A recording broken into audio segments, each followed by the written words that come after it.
Hello my dear friend, brother and sister, welcome to my YouTube channel. I start a novel rebirth as a Surjaputro Karan in Mahabharata. আচ্ছা চলো শুরু করা যাক এই video. সূর্যপুত্র কর্ণের পুনর্জন্ম, একাদশ অধ্যায়, মরুভূমির সিংহ, প্রথম পর্ব।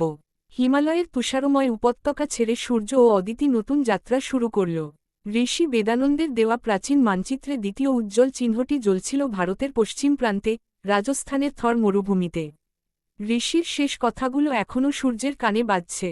দ্বিতীয় ধর্মযোদ্ধা আগুনের মতো, তাকে শক্তি দিয়ে নয়, বিশ্বাস দিয়ে জয় করতে হবে। Dash dash dash. কয়েকদিনের দীর্ঘ পথ অতিক্রম করার পর চারপাশের দৃশ্য বদলে গেল। বরফের পাহাড়ের পরিবর্তে দেখা দিল অসীম বালুকাভূমি। তপ্ত রোদে বালির ঢেউ যেন সোনার সমুদ্রের মতো ঝলমল করছে। দূরে উটের কাফেলা ধীরে ধীরে এগিয়ে যাচ্ছে। গরম হাওয়া মুখে এসে লাগতেই অদিতি মৃদু হেসে বলল, হিমালয়ের বরফ থেকে সরাসরি আগুনের দেশে। সূর্য আকাশের দিকে তাকিয়ে বলল, প্রকৃতি বদলেছে, কিন্তু অন্ধকারের লক্ষ্য বদলায়নি। Dash dash dash. সেই সময় মরুভূমির মাঝখানে অবস্থিত ছোট্ট গ্রাম সূর্যগড় আতঙ্কে কাঁপছে। বহুদিন ধরে একদল দস্যু গ্রামের মানুষদের ওপর অত্যাচার চালাচ্ছে। তাদের নেতা রুদ্রখান, সে নিষ্ঠুর, শক্তিশালী এবং নির্মম।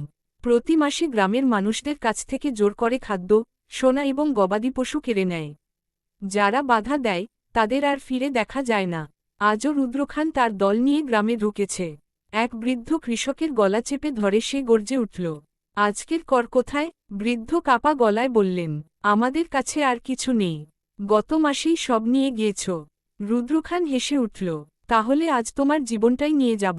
সে তলোয়ার তুলতেই হঠাৎ দূর থেকে একটি কণ্ঠ ভেসে এল, দুর্বল মানুষের ওপর অস্ত্র চালানো বীরত্ব নয়। সবাই ঘুরে তাকাল। বালির ঝড়ের ভেতর থেকে ধীরে ধীরে একজন যুবক এগিয়ে আসছে। উচ্চদেহী, প্রশস্ত কাঁধ, রোদে পোড়া মুখ, কোমরে বাঁধা একটি প্রাচীন তরবারি। তার চোখে ভয়ের লেশমাত্র নেই। রুদ্রখান বিদ্রূপ করে বলল, তুই কে? যুবকটি শান্ত গলায় উত্তর দিল, আমার নাম বীর। Dash dash dash.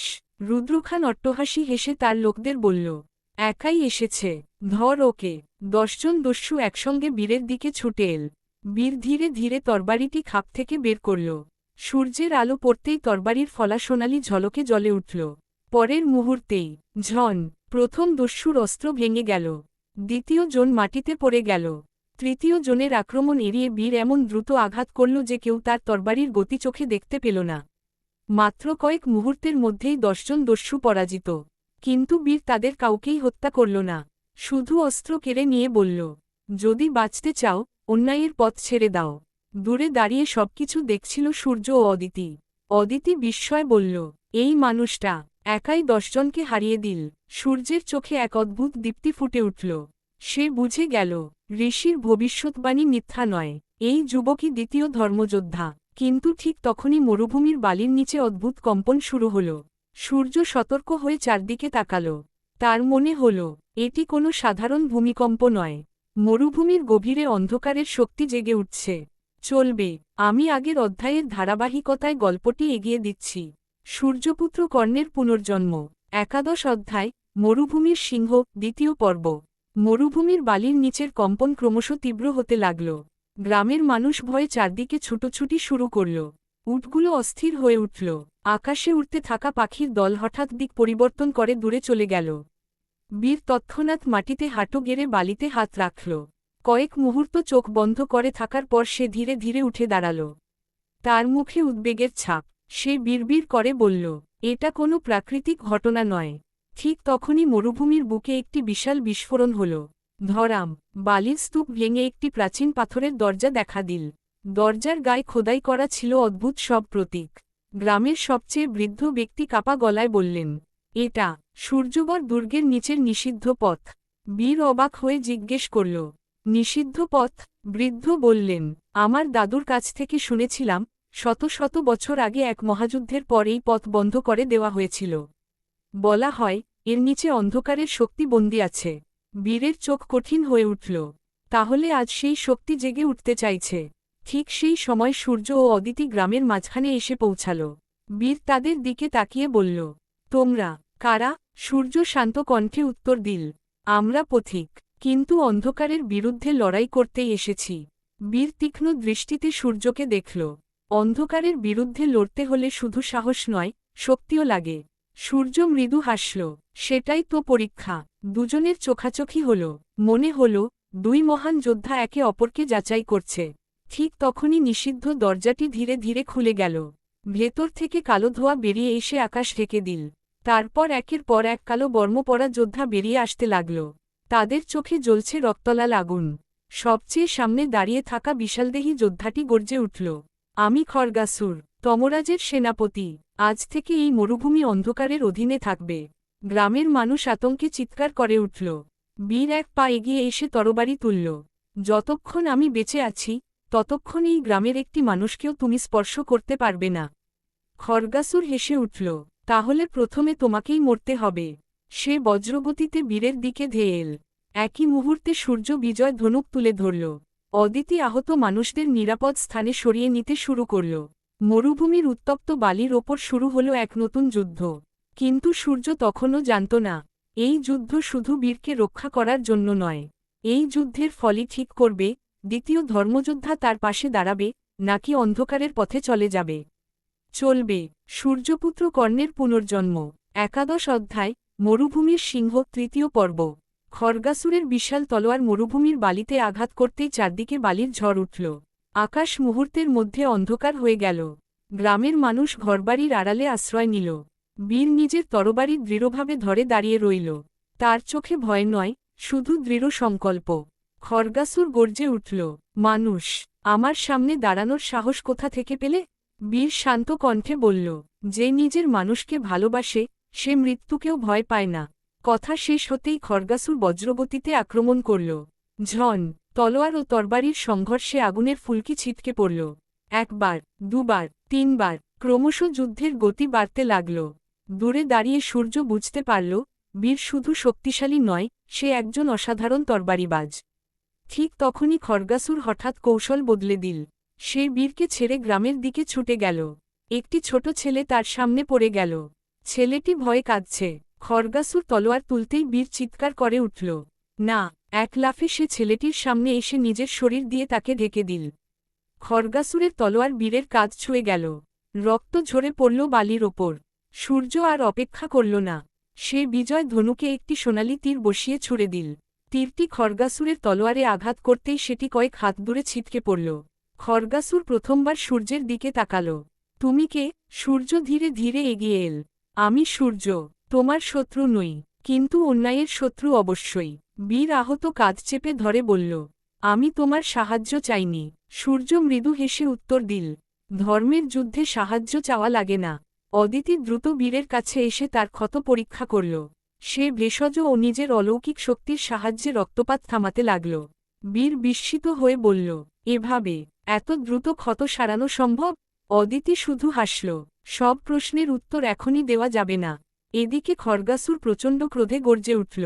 সে দুই হাত তুলে কালো মন্ত্র পাঠ করতে শুরু করল। মরুভূমির বালি ঘূর্ণিঝড়ের মতো ঘুরতে লাগল।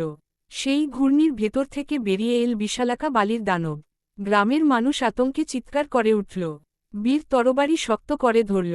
সূর্য বিজয় ধনুক তুলে দাঁড়াল। অদিতি আহত মানুষদের নিরাপদ স্থানে সরিয়ে দিয়ে দুই যোদ্ধার পাশে এসে দাঁড়াল। তিনজন একে অপরের দিকে তাকাল। কোনো কথা বলার প্রয়োজন হল না। তারা বুঝে গেল, এটাই তাদের প্রথম যৌথ যুদ্ধ। দূরের একটি বালিয়াড়ির ওপর দাঁড়িয়ে কালকেতু সবকিছু দেখছিল। তার ঠোঁটে ধীরে ধীরে রহস্যময়ী হাসি ফুটে উঠল। সে ফিসফিস করে বলল, ভালো, খুব ভালো। তিনজন এক জায়গায় জড়ো হয়েছে। এবার তাদের বন্ধন ভাঙার খেলা শুরু হবে। মরুভূমির ওপর কালো মেঘ জমতে লাগল। আর সূর্য, অদিতি ও বীর প্রস্তুত হল এমন এক যুদ্ধের জন্য, যা শুধু তাদের শক্তিই নয়, তাদের বিশ্বাসকেও পরীক্ষা করবে। চলবে সূর্যপুত্র কর্ণের পুনর্জন্ম। একাদশ অধ্যায়, মরুভূমির সিংহ, চতুর্থ পর্ব। মরুভূমির উত্তপ্ত বাতাস হঠাৎ থেমে গেল। চারদিকে এক অস্বাভাবিক নীরবতা নেমে এল। পরের মুহূর্তেই বালির বিশাল ঘূর্ণিঝড় আকাশ ছুঁয়ে ফেলল। সেই ঘূর্ণির মাঝখান থেকে ধীরে ধীরে বেরিয়ে এল এক বিরাট বালিদানব। তার উচ্চতা প্রায় 30 ফুট। দুটি চোখ জ্বলছে আগুনের মতো। প্রতিটি পদক্ষেপে মাটি কেঁপে উঠছে। গ্রামের শিশুরা আতঙ্কে চিৎকার করে উঠল। এক বৃদ্ধ কাপা গলায় বললেন, এমন দানব আমাদের পূর্বপুরুষরাও দেখেনি। খড়গাসুর অট্টহাসি হেসে বলল, এটাই তমরাজের শক্তির সামান্য অংশ। তোমরা কেউ বাঁচবে না। সূর্য বিজয় ধনুক শক্ত করে ধরল। সে শান্তভাবে বলল, অন্ধকার যত বড়ই হোক, একটি সূর্যই তাকে দূর করার জন্য যথেষ্ট। বীর নিজের তরবারি তুলে সূর্যের পাশে এসে দাঁড়াল। আজ থেকে তুমি একা নও। অদ্বিতীয় এগিয়ে এসে বলল, আর তোমাদের কেউ আহত হলে আমি তাকে পড়ে থাকতে দেব না। প্রথমবারের মতো তিনজন একই সারিতে দাঁড়াল। Dash dash dash. বালিদানব প্রচণ্ড গর্জন করে বিশাল মুষ্টি দিয়ে আঘাত করল। সূর্য দ্রুত অদিতিকে সরিয়ে দিল। মুষ্টির আঘাতে একটি বিশাল বালিয়ারি ধসে পড়ল। বীর সুযোগ বুঝে দানবের পায়ে তরবারির আঘাত করল। কিন্তু দানবের শরীর বালিতে তৈরি হওয়ায় ক্ষত আবার মুহূর্তের মধ্যে ভরে গেল। বীর বিস্ময় বলল, একে এভাবে হারানো যাবে না। সূর্য চারপাশে তাকিয়ে বুঝতে চেষ্টা করছিল দানবের দুর্বলতা কোথায়। ঠিক তখন অদিতি লক্ষ্য করল, দানবের বুকের মাঝখানে একটি কালো স্ফটিক জ্বলছে। সে চিৎকার করে বলল, সূর্য, ওর শক্তি ওই কালো পাথর থেকে আসছে। সূর্যের চোখ জ্বলে উঠল। তাহলে লক্ষ্য বদলাতে হবে। Dash dash dash. খড়গাসুর বিষয়টি বুঝে গেল। সে দানবকে নির্দেশ দিল, কাউকে বুকের কাছে আসতে দিও না। দানব এবার দুই হাত তুলে মরুভূমিতে বালিঝড় সৃষ্টি করল। দৃষ্টিসীমা প্রায় শূন্য হয়ে গেল। সূর্য চোখ বন্ধ করল। তার মনে পড়ল ঋষি বেদানন্দের কথা, শক্তিশালী যোদ্ধা চোখ দিয়ে নয়, হৃদয় দিয়ে পথ খুঁজে পায়। সে ধীরে ধীরে নিজের মন স্থির করল। বাতাসের শব্দ, দানবের পদচারণা, বালির গন্ধ, সবকিছু অনুভব করতে লাগল। হঠাৎ সে চোখ খুলে বলল, বীর, বাঁ দিক থেকে আক্রমণ করো। অদিতি, গ্রামের মানুষদের আরও দূরে নিয়ে যাও। দুজনই কোনো প্রশ্ন না করে তার নির্দেশ মেনে নিল। Dash dash dash. বীর এক লাফে দানবের কাঁধে উঠে গেল। দানব তাকে ছুঁড়ে ফেলতে চেষ্টা করল। ঠিক সেই মুহূর্তে সূর্য বিজয় ধনুকে এক দীপ্তিমান তীর তুলল। সে মৃদুস্বরে বলল, হে সূর্যদেব, সত্যের পথে এই তীরকে পরিচালিত করুন। তীরটি বজ্রগতিতে ছুটে গিয়ে দানবের বুকের কালো স্ফটিকে আঘাত করল। ধাম! প্রচণ্ড বিস্ফোরণে কালো স্ফটিকটি ভেঙে শত টুকরো হয়ে গেল। দানব যন্ত্রণায় আকাশ কাঁপিয়ে চিৎকার করল। তার বিশাল শরীর ধীরে ধীরে বালিতে ভেঙে পড়তে লাগল। খড়গাসুর বিস্ময় পিছিয়ে গেল। অসম্ভব! তোমরা এত দ্রুত আমার শক্তির রহস্য জেনে গেলে। সূর্য ধীরে ধীরে তার দিকে এগিয়ে গেল। অধর্ম যতই ছলনা করুক, সত্য একদিন না একদিন তাকে প্রকাশ করেই দেয়। খড়গাসুরের চোখে এবার রাগের সঙ্গে উদ্বেগও ফুটে উঠল। সে বুঝতে পারল, কর্ণের পুনর্জন্ম একা নয়। ধীরে ধীরে তার পাশে শক্তিশালী সঙ্গীরা জড়ো হচ্ছে। কিন্তু দূরের আকাশে কালো মেঘের আড়াল থেকে দুটি রক্তলাল চোখ সবকিছু দেখছিল। তমরাজের কণ্ঠ ধীরে ধীরে প্রতিধ্বনিত হল, কর্ণ, তোমার শক্তি বাড়ছে, কিন্তু শীঘ্রই আমি তোমার হৃদয়ের বিরুদ্ধে এমন এক চাল চালব, যার জন্য তুমি প্রস্তুত নও। চলবে, আমি এটি অবশ্যই লিখতে পারি। তবে একবারে খুব দীর্ঘ, হাজার হাজার শব্দের অধ্যায় পাঠানো সম্ভব নয়, তাই ধারাবাহিকভাবে অংশে অংশে লিখছি। সূর্যপুত্র কর্ণের পুনর্জন্ম, একাদশ অধ্যায়, মরুভূমির সিংহ, পঞ্চম পর্ব। খড়গাসুরের মুখে প্রথমবারের মতো পরাজয়ের ছাপ ফুটে উঠল। তার চারপাশে ছড়িয়ে থাকা কালো শক্তি ধীরে ধীরে দুর্বল হয়ে পড়ছে। বালিদানব সম্পূর্ণ ভেঙে মরুভূমির বালির সঙ্গে মিশে গেছে। গ্রামের মানুষ দূর থেকে উল্লাসে চিৎকার করল, জয়, ধর্মের জয় হোক। কিন্তু সূর্যের চোখে আনন্দের বদলে সতর্ক ছিল। সে ধীরে ধীরে বলল, সাবধান, যুদ্ধ এখনও শেষ হয়নি। বীর অবাক হয়ে জিজ্ঞাসা করল, দানব তো ধ্বংস হয়ে গেছে, আর কি বাকি? সূর্য উত্তর দেওয়ার আগেই আকাশ কালো মেঘে ঢেকে গেল। মরুভূমির ওপর প্রবল বজ্রপাত শুরু হল। বালির নিচ থেকে আবার কালো ধোঁয়া বের হতে লাগল। খড়গাসুর অট্টহাসি হেসে বলল, আমি হারিনি, আমি ছিলাম শুধু দরজার প্রহরী। সে দুই হাত আকাশের দিকে তুলে একটি কালো মন্ত্র উচ্চারণ করল। হঠাৎ মরুভূমির মাঝখানে বিশাল একটি অন্ধকার দরজা খুলে গেল। দরজার ভেতর থেকে শীতল বাতাস বেরিয়ে এলো। সেই বাতাসে বালি পর্যন্ত জমে বরফের মতো শক্ত হয়ে গেল। অদিতি ফিসফিস করে বলল, এই শক্তি আগের সব শক্তির চেয়ে অনেক ভয়ঙ্কর। দরজার ভেতর থেকে ধীরে ধীরে বেরিয়ে এল এক লম্বা কালো আলখাল্লা পরা ব্যক্তি। তার মুখ দেখা যাচ্ছে না, শুধু দুটি রক্তলাল চোখ অন্ধকারের মধ্যে জ্বলছে। খড়গাসুর সঙ্গে সঙ্গে হাঁটু গেড়ে বসে পড়ল। প্রভু, অজানা ব্যক্তি শান্ত কণ্ঠে বলল, তুমি ব্যর্থ হয়েছ। পরের মুহূর্তেই সে আঙুল তুলল। কালো আগুনের একটি রেখা ছুটে গিয়ে খড়গাসুরকে গ্রাস করল। খড়গাসুর যন্ত্রণায় চিৎকার করলেও কয়েক সেকেন্ডের মধ্যেই সম্পূর্ণ ধোঁয়ায় মিলিয়ে গেল। সবাই স্তব্ধ। নিজের সেনাপতিকেই হত্যা করল। অজানা ব্যক্তি এবার সূর্যের দিকে তাকাল। হে কর্ণ, অবশেষে আমাদের দেখা হল। সূর্যের বুক কেঁপে উঠল। তুমি কে? সে ধীরে ধীরে উত্তর দিল, আমার নাম এখন জানার সময় আসেনি। আমি তমরাজের প্রধান দূত কালভৈরব। বীর তরবারি তুলে বলল, যেই হও, এই গ্রামে কাউকে আঘাত করতে দেব না। কালভৈরব মৃদু হেসে বলল, তুমি সাহসী, তাই তোমাকে আজ হত্যা করব না। তারপর সে সূর্যের দিকে তাকিয়ে বলল, শোনো কর্ণ, তুমি যতই ধর্মযোদ্ধাদের একত্র করো, শেষ পর্যন্ত তোমার হৃদয়ই তোমার সবচেয়ে বড় দুর্বলতা হবে। এ কথা বলেই সে হাত নাড়ল। কালো শক্তির এক ঘূর্ণি সৃষ্টি হল। ঘূর্ণির ভেতরে কয়েক মুহূর্তের জন্য এক রহস্যময় তরুণীরা মুখ দেখা গেল। সূর্য বিস্ময় তাকিয়ে রইল। মুখটি সে আগে কখনো দেখেনি, কিন্তু অদ্ভুতভাবে তার মনে হল, এই মুখের সঙ্গে তার বহু জন্মের কোনো সম্পর্ক আছে। কালভৈরব রহস্যময়ী হাসি হেসে বলল, খুব শিগগিরই তার সঙ্গে তোমার দেখা হবে, আর সেই দিন থেকেই তোমার জীবনের সবচেয়ে কঠিন পরীক্ষা শুরু হবে। এক বিকট বজ্রপাতের সঙ্গে সঙ্গে কালো দরজাটি বন্ধ হয়ে গেল। কালভৈরব অদৃশ্য হয়ে গেল। মরুভূমি আবার শান্ত, কিন্তু সূর্যের মনে ঝড় শুরু হয়েছে। সে জানে না সেই রহস্যময় তরুণীকে, তবে তার হৃদয় বলছে, এই সাক্ষাৎ শুধু ভাগ্যের নয়, পূর্বজন্মেরও এক অসমাপ্ত অধ্যায়। চলবে সূর্যপুত্র কর্ণের পুনর্জন্ম। একাদশ অধ্যায়, মরুভূমির সিংহ, ষষ্ঠ পর্ব। রাত গভীর। মরুভূমির ওপর পূর্ণিমার আলো পড়েছে। দিনের তপ্ত বালু এখন শীতল। দূরে উটের ঘণ্টার মৃদু শব্দ ভেসে আসছে, কিন্তু সূর্যের চোখে ঘুম নেই। বারবার তার মনে ভেসে উঠছে সেই রহস্যময় তরুণীরা মুখ। সে কে? কেন তাকে দেখেই বুকের ভেতর অদ্ভুত এক টান অনুভব হল?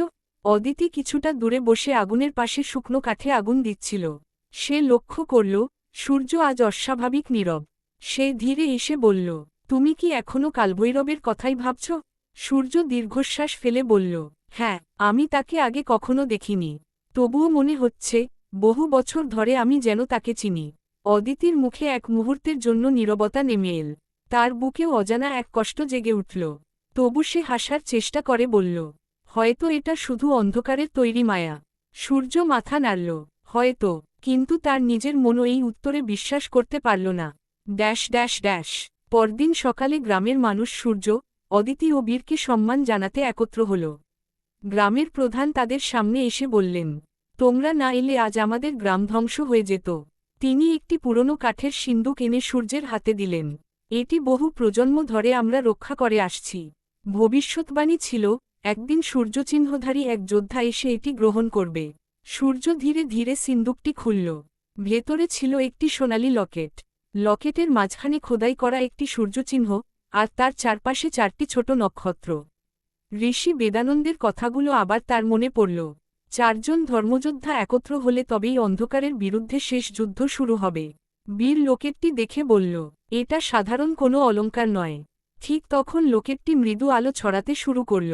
সেই আলো উত্তর পশ্চিম দিকের দিকে ইঙ্গিত করল। অদিতি বিস্ময় বলল, মনে হচ্ছে এটা আমাদের পথ দেখাচ্ছে। Dash dash dash. দূরে একটি অন্ধকার গুহার ভেতরে কালভৈরব কালকেতুর সঙ্গে দেখা করল। কালকেতু মাথা নিচু করে বলল, প্রভু, কর্ণের পাশে এখন 2 জন ধর্মযোদ্ধা। কালভৈরব শান্ত গলায় বলল, আমি জানি, এবার তাদের শক্তি দিয়ে নয়, অনুভূতি দিয়ে ভাঙতে হবে। সে হাত নাড়তেই বাতাসে সেই রহস্যময় তরুণীরা মুখ আবার ফুটে উঠল। সময় হয়ে এসেছে তাকে জাগানোর। কালকেতু অবাক হয়ে বলল, সে কি সত্যিই ফিরে আসবে? কালভৈরবের ঠোঁটে হালকা হাসি ফুটে উঠল। ভাগ্যের ডাকে কেউ চিরকাল লুকিয়ে থাকতে পারে না। Dash dash dash. এদিকে সূর্য, অদিতি ও বীর নতুন যাত্রার জন্য প্রস্তুত হল। বিদায় নেওয়ার আগে গ্রামের শিশুরা তাদের ফুল দিয়ে শুভেচ্ছা জানাল। একটি ছোট মেয়ে অদিতির হাত ধরে বলল, দিদি, তুমি আবার আসবে তো? অদিতি স্নেহভরে তার মাথায় হাত রেখে বলল, ধর্মের পথ শেষ হলে অবশ্যই আসব। 3 জন মরুভূমির শেষ বালিয়াড়ির দিকে হাঁটতে শুরু করল। কিন্তু তারা জানত না, দূরের পাহাড়ি পথে একজন মুখ ঢাকা তরুণী দাঁড়িয়ে তাদের চলে যাওয়া দেখছে। তার গলায়ও ঠিক একই রকম একটি সূর্যচিহ্নের লকেট। সে মৃদুস্বরে বলল, কর্ণ, অবশেষে আমাদের দেখা হওয়ার সময় এসে গেছে। পূর্ণিমার আলোয় তার চোখে একসঙ্গে ভেসে উঠল আনন্দ, বেদনা এবং বহু জন্মের অপেক্ষা। চলবে, আমি গল্পটি এগিয়ে নিয়ে যেতে পারি, কিন্তু একটি বিষয় ঠিক রাখা জরুরি। এখন পর্যন্ত গল্পে সেই রহস্যময় তরুণীরা পরিচয় ইচ্ছাকৃতভাবে গোপন রাখা হয়েছে, তাই পরের অংশে তাকে ধীরে ধীরে পরিচয় করানোই গল্পের জন্য সবচেয়ে স্বাভাবিক হবে, যাতে রহস্য ও আগ্রহ বজায় থাকে। সূর্যপুত্র কর্ণের পুনর্জন্ম, একাদশ অধ্যায়, মরুভূমির সিংহ, সপ্তম পর্ব। ভোরের প্রথম সূর্যকিরণ মরুভূমির বুকে ছড়িয়ে পড়েছে। সূর্য, অদিতি ও বীর তিনজনই উত্তর পশ্চিমের দিকে যাত্রা শুরু করেছে। তাদের হাতে প্রাচীন সূর্যলকেট, যা প্রতি কয়েক মুহূর্ত পরপর সোনালি আলো ছড়িয়ে পথ দেখিয়ে দিচ্ছে। বীর চারদিকে তাকিয়ে বলল, অদ্ভুত, এই পথ আমি আগে কখনো দেখিনি। অদিতি উত্তর দিল, হয়তো এই পথ সাধারণ মানুষের চোখে ধরা পড়ে না। ঠিক তখনই দূরে একটি প্রাচীন ধ্বংসপ্রাপ্ত দুর্গ চোখে পড়ল। দুর্গের দেয়াল ভাঙা, চারদিকে বালির স্তূপ। তবু মনে হচ্ছিল, কোনো অদৃশ্য শক্তি এখনও সেই জায়গাটিকে রক্ষা করছে। তিনজন দুর্গের ভেতরে প্রবেশ করতেই সূর্যলকেটটি তীব্র আলো ছড়াতে শুরু করল। হঠাৎ পুরো দুর্গ কেঁপে উঠল। মাটির নিচে লুকিয়ে থাকা একটি পাথরের সিঁড়ি ধীরে ধীরে ওপরে উঠে এল। বীর বিস্ময় বলল, এটা নিশ্চয়ই কোনো গোপন কক্ষ। সূর্য শান্তভাবে বলল, সাবধানে এগোই। তারা তিনজন সিঁড়ি বেয়ে নিচে নামল। ভেতরে ছিল এক বিশাল গোলাকার কক্ষ। দেয়ালে খোদাই করা অসংখ্য প্রাচীন যুদ্ধের দৃশ্য। হঠাৎ কক্ষের মাঝখানে রাখা একটি স্ফটিক নিজে থেকেই জ্বলে উঠল। স্ফটিকের আলোয় এক নারীর অস্পষ্ট অবয়ব ফুটে উঠল। মুখ স্পষ্ট নয়, কিন্তু তার গলায় ছিল ঠিক একই সূর্যচিহ্নের লকেট। একটি কোমল কণ্ঠ প্রতিধ্বনিত হল, হে ধর্মযোদ্ধারা, তোমরা সঠিক পথে এগিয়ে চলেছ। কিন্তু সামনে যে পরীক্ষা আসছে, তা শক্তির নয়, বিশ্বাসের। কথাগুলো শেষ হতেই আলোর অবয়ব মিলিয়ে গেল। ঠিক সেই মুহূর্তে দুর্গের বাইরে থেকে একটি তীক্ষ্ণ নারীকণ্ঠ শোনা গেল, ওখানেই থামো। তিনজন দ্রুত বাইরে বেরিয়ে এল। দেখল, কালো পোশাক ও মুখোশ পরা এক তরুণী হাতে ধনুক তাক করে দাঁড়িয়ে আছে। সে দৃঢ় কণ্ঠে বলল, এই দুর্গে প্রবেশ করার অধিকার তোমাদের কে দিয়েছে? সূর্য তার দিকে তাকাতেই হঠাৎ এক অদ্ভুত অনুভূতি হল। মনে হল, এই চোখ সে যেন বহু যুগ আগে কোথাও দেখেছে। কিন্তু তরুণীরা চোখে ছিল শুধু সতর্ক। সে আবার বলল, নিজেদের পরিচয় দাও, নইলে আমার পরের তীর লক্ষ্যভ্রষ্ট হবে না। সূর্য ধীরে ধীরে দুই হাত ওপরে তুলে শান্ত কণ্ঠে বলল, আমরা শত্রু নই, আমরা সত্যের সন্ধানে এসেছি। তরুণী কোনো উত্তর দিল না। সে ধনুক আরও শক্ত করে ধরল। মরুভূমির বাতাস আবার জোরে বইতে শুরু করল। আর ভাগ্য ধীরে ধীরে নতুন এক অধ্যায়ের দরজা খুলে দিল। চলবে, অবশ্যই। সূর্যপুত্র কর্ণের পুনর্জন্ম, একাদশ অধ্যায়, মরুভূমির সিংহ, অষ্টম পর্ব। মরুভূমির শীতল বাতাস ধীরে ধীরে বয়ে চলেছে। সূর্য, অদিতি ও বীর স্থির হয়ে দাঁড়িয়ে আছে। তাদের সামনে মুখোশ পরা রহস্যময় তরুণী, হাতে রূপালী ধনুক, তীরের ফলায় সূর্যের আলো ঝলসে উঠছে। সে দৃঢ় কণ্ঠে বলল, শেষবারের মতো বলছি, তোমরা কারা? সূর্য শান্ত গলায় উত্তর দিল, আমার নাম সূর্য, এ অদিতি, আর এ বীর। আমরা ধর্মরক্ষার অভিযানে বেরিয়েছি। তরুণী কিছুক্ষণ নীরবে তাদের দিকে তাকিয়ে রইল। তারপর ধীরে ধীরে বলল, ধর্মরক্ষার কথা সবাই বলে, কিন্তু বিশ্বাসযোগ্য প্রমাণ জন দিতে পারে? বীর একটু এগিয়ে এসে বলল, আমরা যুদ্ধ করতে চাই না। তরুণী উত্তর দিল, তাহলে আমার পরীক্ষা দাও। এই কথা বলেই সে একটি তীর ছুঁড়ে দিল। তীরটি সরাসরি সূর্যের দিকে ছুটে এল। সূর্য বিজয় ধনুক তুলে তীরটি মাঝ আকাশেই প্রতিহত করল। টং! দুটি তীরের সংঘর্ষে আগুনের ফুলকি ছড়িয়ে পড়ল। তরুণীরা চোখে বিস্ময়ের ছাপ ফুটে উঠল। সে মনে মনে বলল, এত দ্রুত! কিন্তু সে থামল না। একটির পর একটি তীর ছুটে আসতে লাগল। প্রতিটি তীর ছিল নিখুঁত লক্ষ্যভেদী। সূর্যও একের পর এক সব তীর প্রতিহত করতে লাগল। অদিতি বিস্ময় বলল, এত দক্ষ ধনুর্ধর আমি আগে দেখিনি। বীর মৃদু হেসে বলল, এই মেয়েটি সাধারণ কেউ নয়। হঠাৎ তরুণী আকাশের দিকে শেষ তীরটি ছুঁড়ে দিল। তীরটি আকাশে গিয়ে অসংখ্য আলোর তীরে বিভক্ত হয়ে একসঙ্গে সূর্যের দিকে নেমে এল। সূর্য চোখ বন্ধ করল। তার কপালের সূর্যচিহ্ন উজ্জ্বল হয়ে উঠল। সে একটি মাত্র সোনালি তীর ছুঁড়ে দিল। সেই এক তীর আকাশে উঠে সব আলোর তীরকে ভেঙে দিল। মুহূর্তের জন্য চারদিক নিস্তব্ধ হয়ে গেল। তরুণী ধীরে ধীরে ধনুক নিচে নামাল। তার চোখে আর সন্দেহ নেই, বরং গভীর কৌতূহল। সে ধীরে মুখোশ খুলল। চাঁদের আলোয় ফুটে উঠল এক অপরূপ মুখ। বড় বড় শান্ত চোখ, কপালে ছোট্ট সূর্যচিহ্ন, গলায় সেই একই প্রাচীন লকেট। সূর্য তাকে দেখেই অদ্ভুতভাবে স্থির হয়ে গেল। মনে হল, বহু জন্মের হারিয়ে যাওয়া কোনো স্মৃতি হঠাৎ জেগে উঠেছে। তরুণীও কিছুক্ষণ সূর্যের চোখের দিকে তাকিয়ে রইল। তার বুকের ভেতরও অজানা এক অনুভূতি জেগে উঠল। সে ধীরে বলল, আমার নাম আরোহী, আমি এই প্রাচীন দুর্গের শেষ রক্ষক। ঠিক তখনই তাদের চারজনের গলায় থাকা সূর্যচিহ্নের লকেট একসঙ্গে জ্বলে উঠল। দুর্গের ভেতর থেকে বজ্রের মতো একটি শব্দ শোনা গেল। মাটির নিচে লুকিয়ে থাকা আরেকটি বিশাল দরজা ধীরে ধীরে খুলতে শুরু করল। দূরে অন্ধকারের আড়ালে দাঁড়িয়ে কালভৈরব সবকিছু দেখছিল। সে মৃদু হেসে বলল, অবশেষে 4 ভাগ্যের পথ এক হতে শুরু করল। কিন্তু তার চোখে ছিল এক ভয়ঙ্কর পরিকল্পনার ছায়া। সে জানত, এখন থেকে শুধু যুদ্ধ নয়, হৃদয়ের পরীক্ষাও শুরু হবে। চলবে সূর্যপুত্র কর্ণের পুনর্জন্ম। 11 অধ্যায়, মরুভূমির সিংহ, 9ম পর্ব। প্রাচীন দুর্গের নিচে লুকিয়ে থাকা বিশাল পাথরের দরজাটি ধীরে ধীরে খুলতে লাগল। ঘর ঘর ঘর, শতাব্দীর নীরবতা যেন ভেঙে পড়ল। দরজার ফাঁক দিয়ে সোনালি আলো বেরিয়ে এসে চারজনের মুখ আলোকিত করল। সূর্য, অদিতি, বীর এবং আরোহী একে অপরের দিকে তাকাল। এবার আর কেউ অপরিচিত নয়। তাদের চারজনের গলায় থাকা সূর্যচিহ্নের লকেট একসঙ্গে জ্বলছে। ঋষি বেদানন্দের ভবিষ্যৎবাণী যেন ধীরে ধীরে সত্যি হচ্ছে। আরোহী বলল, এই দরজার ওপারে রয়েছে সূর্যবংশের গুপ্ত ভাণ্ডার। ছোটবেলা থেকে শুনে এসেছি, একদিন একজন সূর্যচিহ্নধারী যোদ্ধা এলে তবেই এই দরজা খুলবে। সূর্য শান্ত গলায় বলল, তাহলে আজ সেই সময় এসেছে। চারজন একসঙ্গে ভেতরে প্রবেশ করল। ড্যাশ ড্যাশ ড্যাশ, ভেতরে ঢুকতেই তারা অবাক হয়ে গেল। বিশাল গুহার ছাদে অসংখ্য স্ফটিক জ্বলছে। মাঝখানে একটি প্রাচীন পাথরের বেদি। বেদির ওপর রাখা একটি সোনালী বাক্স। বাক্সটির চারকোণে 4টি সূর্যচিহ্ন খোদাই করা। আরোহী ধীরে বলল, এই বাক্স কেউ কখনো খুলতে পারেনি। সূর্য এগিয়ে গিয়ে বাক্সটির ওপর হাত রাখল। মুহূর্তের মধ্যেই তার কপালের সূর্যচিহ্ন জ্বলে উঠল। বাক্সটিও আলো ছড়াতে শুরু করল। ধীরে ধীরে ঢাকনাটি খুলে গেল। ভেতরে ছিল একটি প্রাচীন তাম্রলিপি এবং একটি দীপ্তিমান স্ফটিক। সূর্য তাম্রলিপিটি হাতে তুলতেই গুহার মধ্যে এক গম্ভীর কণ্ঠ প্রতিধ্বনিত হল, হে কর্ণ, যদি তুমি এই বাণী শুনতে পাও, তবে জেনে রাখো, অন্ধকারের বিরুদ্ধে শেষ যুদ্ধের সময় ঘনিয়ে এসেছে। চারজন বিস্ময় চারদিকে তাকাল। কণ্ঠটি আবার বলল, চারজন ধর্মযোদ্ধা একত্র হয়েছে, কিন্তু এখনও একজনের অভাব রয়েছে। পঞ্চম রক্ষককে খুঁজে না পেলে তমরাজকে পরাজিত করা যাবে না। বীর বিস্ময় বলল, পঞ্চম রক্ষক? অদিতি ফিসফিস করে বলল, তাহলে ভবিষ্যৎবাণীর আরও একটি অংশ আমরা জানতাম না। ঠিক তখনই গুহা কেঁপে উঠল। স্ফটিকটি হঠাৎ লাল রং ধারণ করল।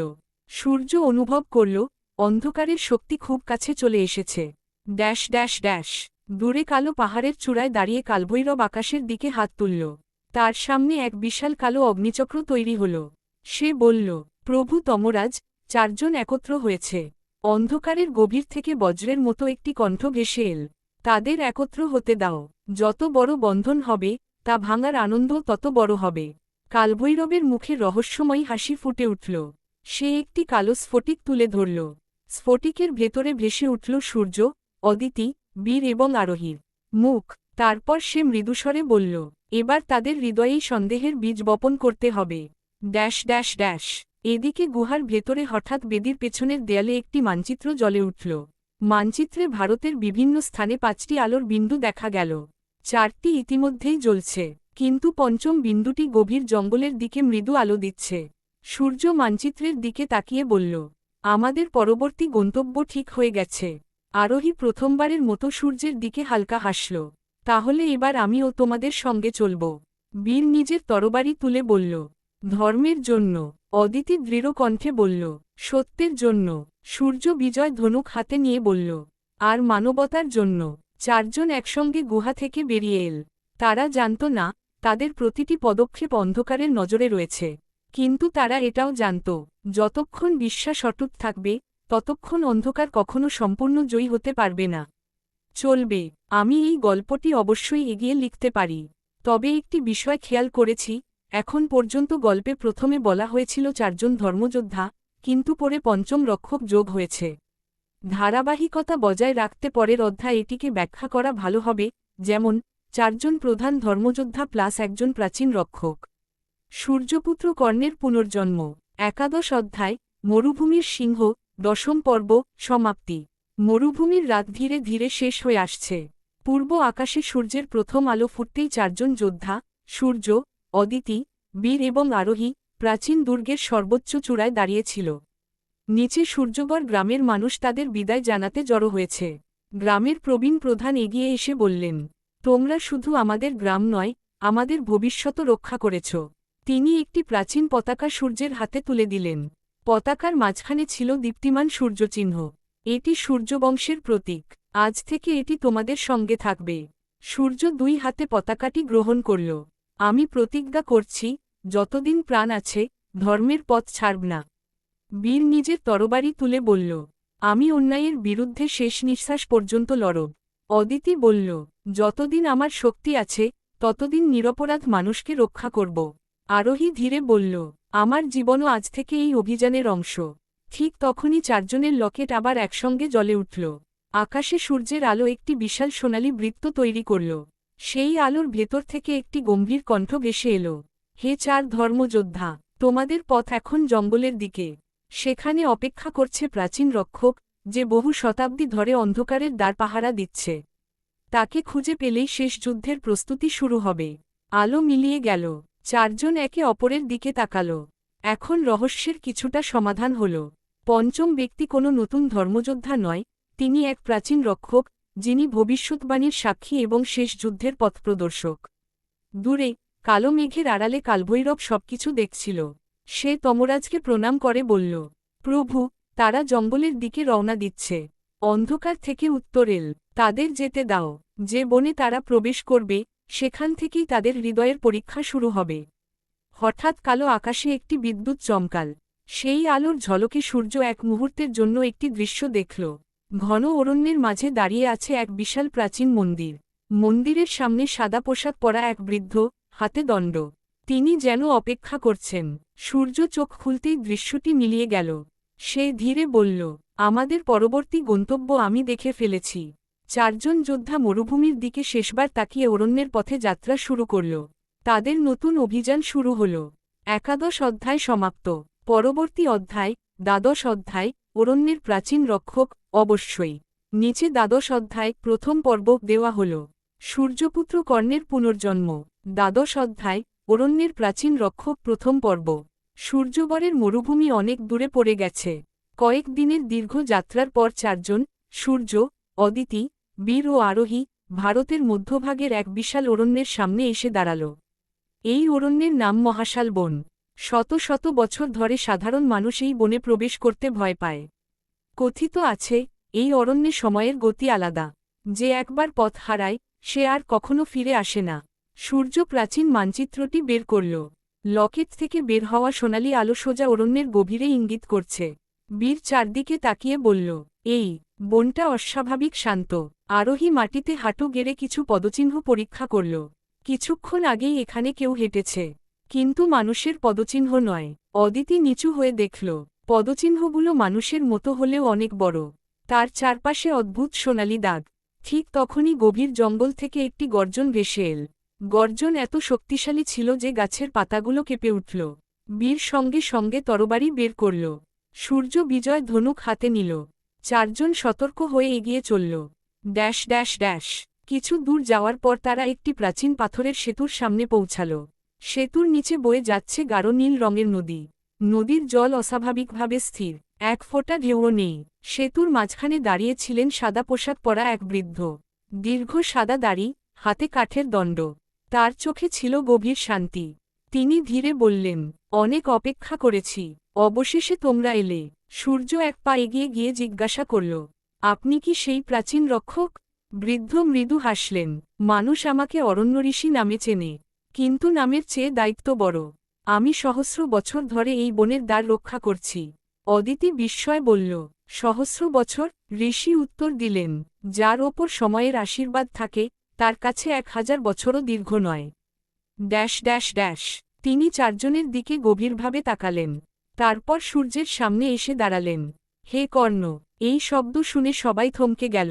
ঋষি আবার বললেন, তোমার আত্মা তোমার পূর্বজন্মকে মনে করতে শুরু করেছে। কিন্তু শেষ সত্য জানার আগে তোমাদের প্রত্যেককে একটি করে পরীক্ষা দিতে হবে।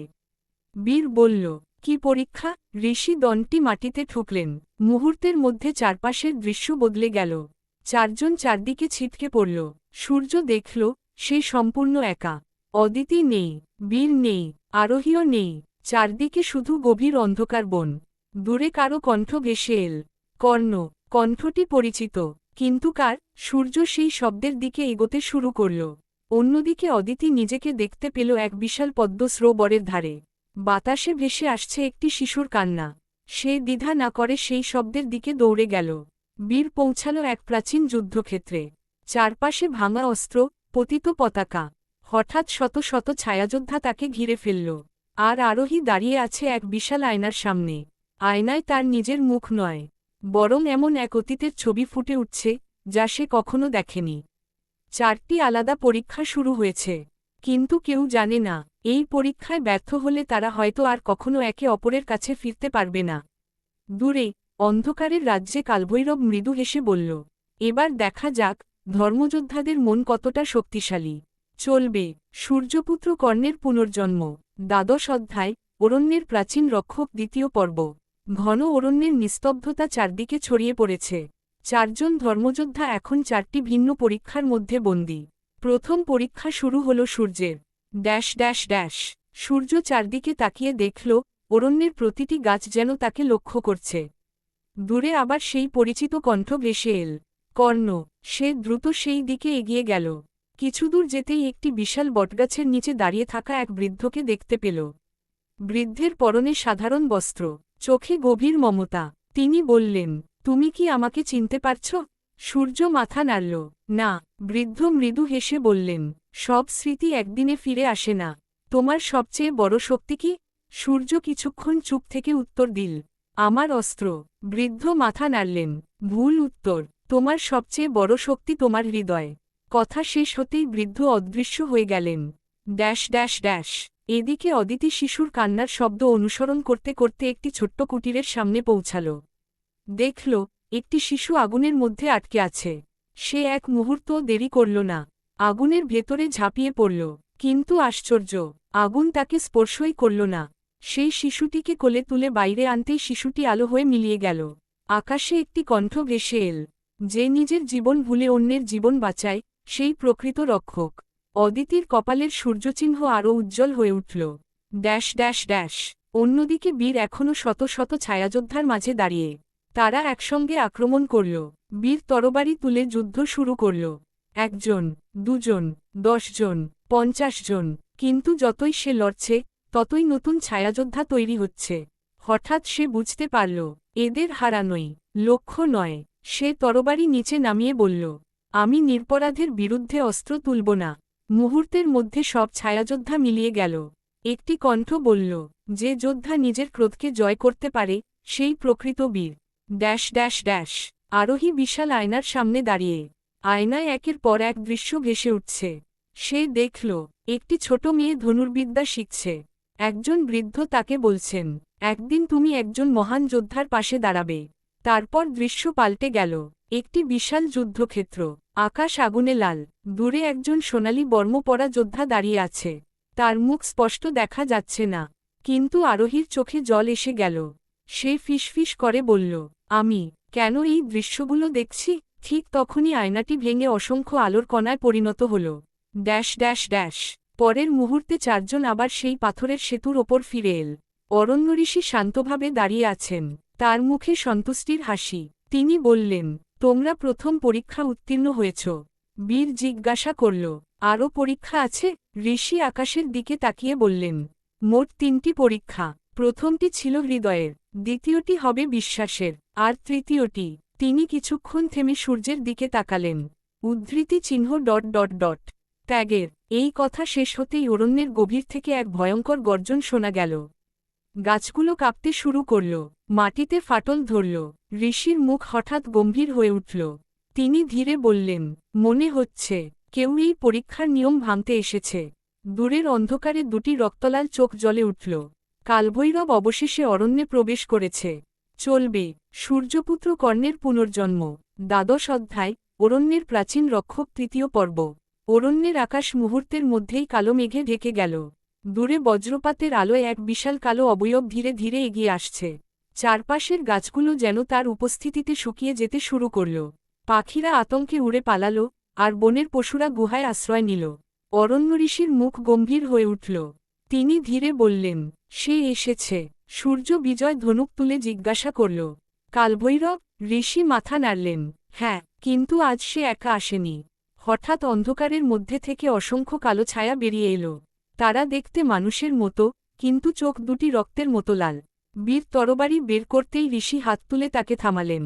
এরা বাস্তব শত্রু নয়, এরা তোমাদের ভয়, সন্দেহ আর অতীতের অন্ধকার স্মৃতি থেকে জন্ম নেওয়া ছায়া। কালভৈরব অট্টহাসি হেসে বলল, ধর্মযোদ্ধারা, শক্তি দিয়ে আমাকে হারাতে পারবে না। আগে নিজেদের মনকে জয় করো। কথা শেষ হতেই চারজনের সামনে চারটি আলাদা ছায়া তৈরি হল। সূর্যের সামনে দাঁড়ালো সোনালি বর্ম পরা এক যোদ্ধা। তার কানে কুণ্ডল, মুখে বেদনার ছাপ। সে বলল, কর্ণ, তুমি কি আবারও একা হয়ে যাবে? সূর্যের বুক কেঁপে উঠল, যেন বহু জন্মের স্মৃতি তার হৃদয়ে আঘাত করল। অদিতির সামনে দেখা দিল তার নিজেরই আরেকটি রূপ। সে বলল, তুমি সবাইকে বাঁচাতে চাও, কিন্তু যদি একদিন সূর্যকে আর বাঁচাতে না পারো? অদিতির চোখ ভিজে উঠল, কিন্তু সে চোখ বন্ধ করে বলল, ভয় আমাকে নিয়ন্ত্রণ করবে না। সঙ্গে সঙ্গে সেই ছায়া মিলিয়ে গেল। এদিকে বীরের সামনে উপস্থিত হল তার শৈশবের স্মৃতি। সে দেখল, দস্যুদের হাতে তার গ্রামের মানুষ নিহত হচ্ছে। ক্রোধে তার হাত কাঁপতে লাগল। কিন্তু সে ধীরে তরবারি নিচে নামিয়ে বলল, প্রতিশোধ নয়, নাই আমার পথ। ছায়াটিও অদৃশ্য হয়ে গেল। আরোহীর সামনে দেখা দিল এক অজানা অতীত। সে দেখল, এক প্রাচীন যুদ্ধে একজন বীর যোদ্ধাকে বিদায় জানাচ্ছে সে। সেই যোদ্ধার মুখ পরিষ্কার নয়, কিন্তু তার গলায় সূর্যচিহ্ন ঝুলছে। আরোহীর চোখে অশ্রু এসে গেল। সে ফিসফিস করে বলল, এই স্মৃতি আমার নয়, তবুও কেন এত সত্য মনে হচ্ছে? অরণ্য ঋষি দূর থেকে সবকিছু দেখছিলেন। তিনি ধীরে বললেন, তোমাদের আত্মা জেগে উঠছে। ঠিক সেই মুহূর্তে কালভৈরব দুই হাত তুলে এক ভয়ঙ্কর কালো শক্তি ছুড়ে দিল। শক্তিটি সরাসরি অরণ্য ঋষির দিকে ধেয়ে এল। ঋষি দণ্ড তুলে সেটি প্রতিহত করলেও প্রবল আঘাতে তিনি কয়েক হাত পিছিয়ে গেলেন। সূর্য চিৎকার করে উঠল, গুরুদেব! ঋষি কষ্টে উঠে দাঁড়িয়ে বললেন, আমার জন্য নয়, পরীক্ষার জন্য লড়ো। কালভৈরবের হাসি আরও ভয়ঙ্কর হয়ে উঠল। এবার শুরু হবে দ্বিতীয় পরীক্ষা, বিশ্বাসের পরীক্ষা। হঠাৎ পুরো বন এক প্রবল আলোর ঝলকে কেঁপে উঠল। চারজন ধর্মযোদ্ধা আবার একে অপরের থেকে বিচ্ছিন্ন হয়ে গেল। কিন্তু এবার তারা একা নয়। প্রত্যেকের সামনে দাঁড়িয়ে আছে এমন একজন, যাকে তারা সবচেয়ে বেশি বিশ্বাস করে। আর সেই বিশ্বাসী হতে চলেছে তাদের সবচেয়ে বড় পরীক্ষা। চলবে সূর্যপুত্র কর্ণের পুনর্জন্ম। দ্বাদশ অধ্যায়, অরণ্যের প্রাচীন রক্ষক, চতুর্থ পর্ব। আলোর ঝলকানি মিলিয়ে যেতেই চারদিকে আবার গভীর নীরবতা নেমে এল। কিন্তু এবার বনটি আর আগের মতো নেই। চারজন ধর্মযোদ্ধা চারটি ভিন্ন স্থানে দাঁড়িয়ে আছে। অরণ্য ঋষির কণ্ঠ বাতাসে ভেসে এল, এটি বিশ্বাসের পরীক্ষা। এখানে চোখ যা দেখবে, সব সত্য নাও হতে পারে। হৃদয় যা বলবে, সেটাই তোমাদের পথ দেখাবে। Dash dash dash. সূর্যের পরীক্ষা। সূর্য চোখ খুলতেই দেখল, অদিতি তার সামনে দাঁড়িয়ে। অদিতির শরীরে অসংখ্য ক্ষত। সে কাঁদতে কাঁদতে বলল, সূর্য, আমাকে বাঁচাও। বীর আর আরোহী আমাদের সঙ্গে বিশ্বাসঘাতকতা করেছে। সূর্যের বুক কেঁপে উঠল। ঠিক তখনই অন্য দিক থেকে বীর দৌড়ে এল। সে চিৎকার করে বলল, না, ওর কথা বিশ্বাস করো না। ও আসল অদিতি নয়। দুজনের কথা সম্পূর্ণ বিপরীত। সূর্য চোখ বন্ধ করল। তার মনে পড়ল, সত্যিকারের অদিতি কখনো নিজের প্রাণ বাঁচানোর জন্য অন্যকে দোষ দিত না। সে ধীরে বলল, তুমি অদিতি নও। কথা শেষ হতেই সামনে দাঁড়ানো অদিতির রূপটি কালো ধোঁয়ায় মিলিয়ে গেল। Dash dash dash. অদিতির পরীক্ষা। অদিতি দেখল, সূর্য রক্তাক্ত অবস্থায় মাটিতে পড়ে আছে। সে দৌড়ে এগিয়ে গেল। ঠিক তখনই একটি কণ্ঠ বলল, তাকে বাঁচাতে চাইলে বীর আর আরোহীকে ছেড়ে দাও। একজনকেই বাঁচানো সম্ভব। অদিতির চোখে জল এসে গেল। সে শান্ত গলায় বলল, আমি কাউকে ছেড়ে দেব না। আমরা একসঙ্গে এসেছি, একসঙ্গেই ফিরব। সঙ্গে সঙ্গে চারপাশের দৃশ্য ভেঙে গেল। আকাশ থেকে সোনালি আলো নেমে এল। Dash dash dash. বীরের পরীক্ষা। বীর নিজের গ্রামের সামনে দাঁড়িয়ে। সে দেখল, বহু বছর আগে যাদের হারিয়েছিল, তারা সবাই জীবিত। তার মা তাকে জড়িয়ে ধরে বললেন, ফিরে এসো, যুদ্ধ ছেড়ে দাও। বীরের চোখ ভিজে উঠল। এতদিনের কষ্ট যেন এক মুহূর্তে ফিরে এল। কিন্তু সে ধীরে মায়ের হাত দুটি নিজের কপালে ছুঁয়ে বলল, আপনি যদি সত্যিই আমার মা হন, তবে জানেন, অন্যায়ের সামনে আমি কখনো মাথা নত করব না। মুহূর্তের মধ্যেই পুরো দৃশ্য মিলিয়ে গেল। Dash dash dash. আরোহীর পরীক্ষা। আরোহী দেখল একটি বিশাল রাজপ্রাসাদ। সে সেখানে রানী। অসংখ্য মানুষ তাকে প্রণাম করছে।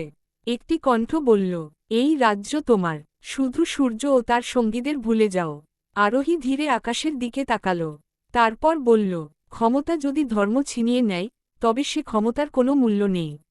রাজপ্রাসাদ মুহূর্তে ধুলোয় মিশে গেল। Dash dash dash. পরের মুহূর্তেই চারজন আবার অরণ্য ঋষির সামনে এসে দাঁড়াল। ঋষির মুখে তৃপ্তির হাসি। তোমরা দ্বিতীয় পরীক্ষা উত্তীর্ণ হয়েছ। ঠিক তখনই আকাশে ভয়ঙ্কর বজ্রপাত হল। কালভৈরবের কণ্ঠ অরণ্য কাঁপিয়ে উঠল। অভিনন্দন, ধর্মযোদ্ধারা। এবার শুরু হবে শেষ পরীক্ষা, ত্যাগের পরীক্ষা। বনের গভীর থেকে ধীরে ধীরে একটি বিশাল পাথরের মন্দির উঠে এল। মন্দিরের প্রবেশদ্বারের ওপরে প্রাচীন ভাষায় লেখা ছিল, যে নিজের সবকিছু ত্যাগ করতে পারে, একমাত্র সেই সত্যিকারের সূর্যযোদ্ধা। চারজন একে অপরের দিকে তাকাল। তারা জানত, এই পরীক্ষার পর তাদের জীবন আর আগের মতো থাকবে না। চলবে সূর্যপুত্র কর্ণের পুনর্জন্ম। দ্বাদশ অধ্যায়, অরণ্যের প্রাচীন রক্ষক, পঞ্চম পর্ব। প্রাচীন মন্দিরের বিশাল দরজাটি ধীরে ধীরে খুলে গেল। ঘরর মন্দিরের ভেতর থেকে এক অদ্ভুত সোনালি আলো বেরিয়ে এসে চারজন ধর্মযোদ্ধাকে ঘিরে ধরল। অরণ্য ঋষি গভীর কণ্ঠে বললেন, এটাই শেষ পরীক্ষা, ত্যাগের পরীক্ষা। এই পরীক্ষায় অস্ত্র, শক্তি বা বুদ্ধি কোনো কাজ করবে না। এখানে জয়ী হবে সেই, যে নিজের স্বার্থের আগে অন্যের জীবনকে বেছে নিতে পারে। চারজন ধীরে ধীরে মন্দিরের ভেতরে প্রবেশ করল। ভেতরে ছিল এক বিশাল গোলাকার সভাকক্ষ। চারদিকে সূর্যবংশের রাজাদের মূর্তি, মাঝখানে একটি দীপ্তিমান স্ফটিক স্তম্ভ। স্ফটিকের মধ্যে যেন আগুন জ্বলছে। ঠিক তখনই স্তম্ভ থেকে এক আলোর অবয়ব বেরিয়ে এল। তিনি প্রাচীন যুগের এক যোদ্ধা। সোনালি বর্ম, কানে দীপ্তিমান কুণ্ডল, হাতে ধনুক। চারজনই বিস্ময় তাকিয়ে রইল। আলোর অবয়ব বললেন, আমি সূর্যবংশের প্রথম রক্ষকদের একজন। বহু যুগ ধরে এই পরীক্ষার পাহারায় আছি। তিনি সূর্যের দিকে তাকিয়ে বললেন, হে কর্ণের আত্মাধার, শেষ পরীক্ষার জন্য প্রস্তুত হও। হঠাৎ মন্দির কেঁপে উঠল। চারদিকে আগুনের বৃত্ত তৈরি হল। সেই আগুনের মাঝখানে দেখা গেল চারটি পাথরের বেদি। প্রতিটি বেদির ওপর একজন করে দাঁড়াতে হবে। অরণ্য ঋষির কণ্ঠ ভেসে এল, এই চারটি বেদির মধ্যে একটিতে মৃত্যুফাঁদ লুকিয়ে আছে। যে সেখানে দাঁড়াবে, সে নিজের জীবন বিসর্জন দেবে, আর বাকিরা বেঁচে যাবে। অদিতি এক মুহূর্ত দেরি না করে এগিয়ে গেল। আমি দাঁড়াব।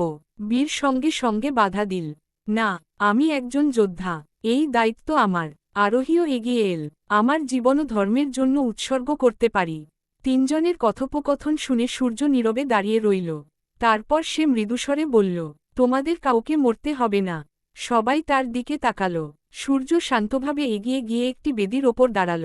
যদি একজনের ত্যাগেই সবাই বাঁচে, তাহলে সেই দায়িত্ব আমার। অদিতির চোখ ভিজে উঠল। সে চিৎকার করে বলল, না, সূর্য, তুমি নামো। আরোহীও উদ্বিগ্ন কণ্ঠে বলল, এটা কোনো সমাধান নয়। বীর সূর্যের হাত ধরতে গেল। ঠিক সেই মুহূর্তে চারটি বেদি একসঙ্গে জ্বলে উঠল। মন্দির কাঁপতে লাগল। তারপর এক গম্ভীর হাসি প্রতিধ্বনিত হল। আলোর অবয়ব বললেন, অভিনন্দন, এটি ছিল সত্যিকারের পরীক্ষা। কোনো বেদিতেই মৃত্যুফাঁদ ছিল না। তোমরা একে অপরকে বাঁচাতে নিজের জীবন দিতে প্রস্তুত হয়েছ। এটাই ধর্মযোদ্ধার সর্বোচ্চ গুণ। মুহূর্তের মধ্যে আগুন নিভে গেল। চারজনের লকেট একসঙ্গে সোনালি আলো ছড়াতে লাগল। অরণ্য ঋষি ধীরে ধীরে সামনে এসে বললেন, আজ থেকে তোমরা শুধু চারজন যোদ্ধা নও, তোমরা সূর্যধর্মের রক্ষক। ঠিক তখনই মন্দিরের মেঝে আবার কেঁপে উঠল। স্ফটিক স্তম্ভের ভেতর থেকে একটি প্রাচীন মানচিত্র বেরিয়ে এল। মানচিত্রে ভারতের পূর্বাঞ্চলের এক ঘন অরণ্য লাল আলোয় জ্বলছে। ঋষির মুখ হঠাৎ গম্ভীর হয়ে উঠল। তমরাজের সেনারা সেই অরণ্যে পৌঁছে গেছে। তোমরা যদি দেরি করো, হাজারো নিরপরাধ মানুষের জীবন বিপদে পড়বে। সূর্য বিজয় ধনুক তুলে দৃঢ় কণ্ঠে বলল, তাহলে আর এক মুহূর্তও নয়।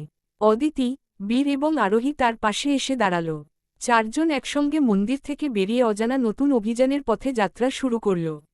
কিন্তু অরণ্যের সর্বোচ্চ শাখায় বসে একটি কালো কাক তাদের দিকে তাকিয়েছিল। পরের মুহূর্তেই কাকটির চোখ রক্তলাল হয়ে উঠল।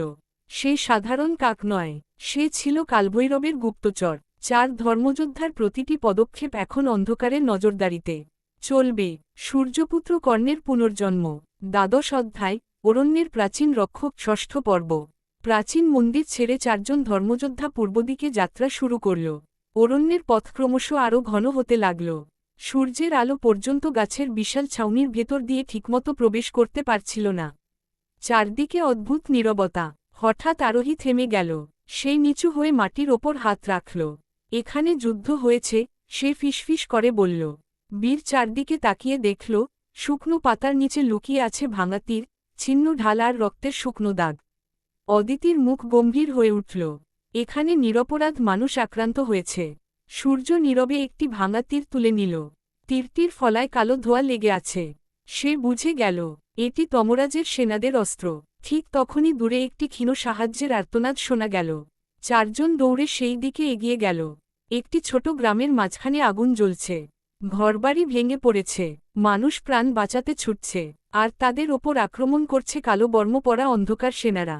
একটি ছোট ছেলে তার আহত মায়ের সামনে দাঁড়িয়ে কাঁদছে। এক অন্ধকার সৈনিক তলোয়ার তুলতেই সূর্য বজ্রগতিতে সামনে এসে দাঁড়াল।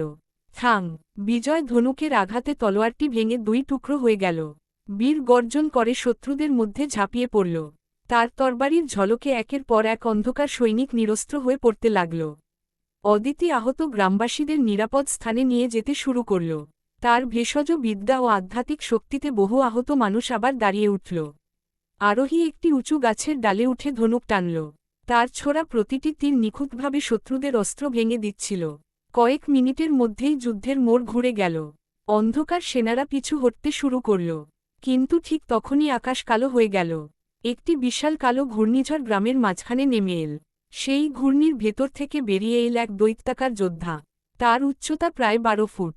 সারা শরীরে কালো লোহার বর্ম, হাতে বিশাল গদা। সে গর্জে উঠল, আমি দুর্জয়, তমরাজের তৃতীয় সেনাপতি। আজ তোমাদের যাত্রা এখানেই শেষ হবে। সূর্য ধীরে ধীরে সামনে এগিয়ে এল। তার কপালের সূর্যচিহ্ন সোনালি আলোয় জ্বলে উঠল। সে শান্ত কণ্ঠে বলল, যেখানে নিরপরাধ মানুষের কান্না আছে, সেখানে আমরা কখনো পিছিয়ে যাব না। বীর সূর্যের পাশে এসে তরবারি তুলল। আরোহী ধনুকে নতুন তীর বসাল। অদিতি আহতদের নিরাপদ স্থানে পাঠিয়ে আবার তিনজনের পাশে দাঁড়াল। চারজন একসঙ্গে যুদ্ধের ভঙ্গি নিল। দুর্জয় অট্টহাসি হেসে তার গদা আকাশে তুলল। মাটিতে প্রবল কম্পন শুরু হল। অরণ্যের গাছগুলো কাঁপতে লাগল। আকাশে বজ্রপাতের আলো ঝলসে উঠল। এক নতুন, আরও ভয়ঙ্কর যুদ্ধের সূচনা হল। চলবে সূর্যপুত্র কর্ণের পুনর্জন্ম। দ্বাদশ অধ্যায়, অরণ্যের প্রাচীন রক্ষক, সপ্তম পর্ব। দুর্জয়ের বিশাল গদা মাটিতে আঘাত করতেই পুরো অরণ্য কেঁপে উঠল। ধুমমম! মাটি ফেটে বিশাল ফাটল সৃষ্টি হল। বহু গাছ উপড়ে পড়ল। গ্রামবাসীরা আতঙ্কে ছুটতে লাগল। সূর্য চিৎকার করে বলল, অদিতি, সবাইকে নিরাপদে নিয়ে যাও। অদিতি দ্রুত শিশু ও বৃদ্ধদের জঙ্গলের নিরাপদ অংশে সরিয়ে নিতে লাগল। বীর দুর্জয়ের সামনে দাঁড়িয়ে গর্জে উঠল, এদিকে তাকাও। সে বিদ্যুতের গতিতে তরবারি চালাল। ঝন ঝন ঝন! পরপর তিনটি আঘাত দুর্জয়ের বর্মে লাগলেও বর্মে শুধু আগুনের ফুলকি বেরোল। কোনো ক্ষতি হল না। দুর্জয় হেসে উঠল, এই বর্ম তমরাজের অন্ধকার লোহায় তৈরি। সাধারণ অস্ত্র দিয়ে এটি ভাঙা অসম্ভব। সে বিশাল গদা ঘুরিয়ে বীরকে আঘাত করল।